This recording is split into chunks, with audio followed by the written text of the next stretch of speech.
Here's the Elliott wave forecast for December 11th, 2012 on the S&P 30-day 1-minute chart. Looks like this is again 1, 2, 3, 4, 5 up, and this could be a wave 2 and setting up for a wave 3.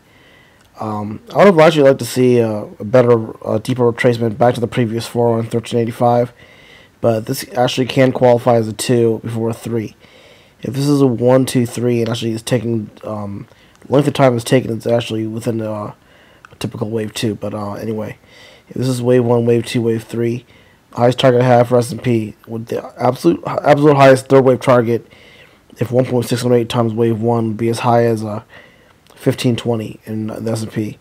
That'd be wave 1, wave 2, wave 3. And it was actually pretty one thing to note is that 1423 is the 0.6 retracement of the drop from the 52-week high to the low that was set back in November. And if it breaks 1423, the next level above that is 0.786 around 1445. If that gets taken out, that would set up a higher highs on the indices and a big third wave. And if this does turn into a third wave, the S&P could target as high as 1520. For the Dow actually might have already broken into a third wave. And look at this pattern right here. It looks like a zigzag. This could be a zigzag wave 2 into a wave 3. Or this pattern right here is a shallow wave 2, and this is a wave 3.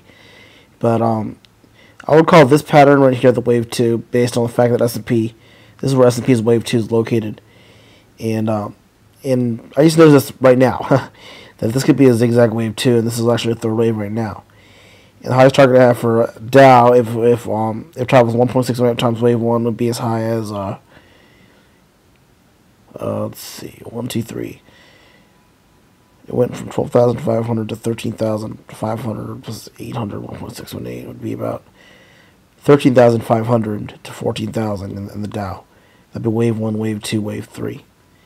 And for NASDAQ, the laggard, which it should be, hopefully it'll come back, and then like this week.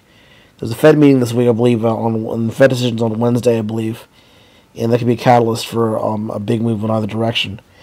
But it looks like NASDAQ's stuck in a wave 2, and it looks like it could get a zigzag, which would target as low as 29.38 at worst. 29.38 would be the previous 4. But if this is wave 1, wave 2, wave 3, and it can take out 30.20 approximately, or 30.14, if it can take out 30.14, or 0.786, that would set up a third wave, and the highest target would be as high as 3,300. If this is wave 1, wave 2, wave 3. That's a wrap.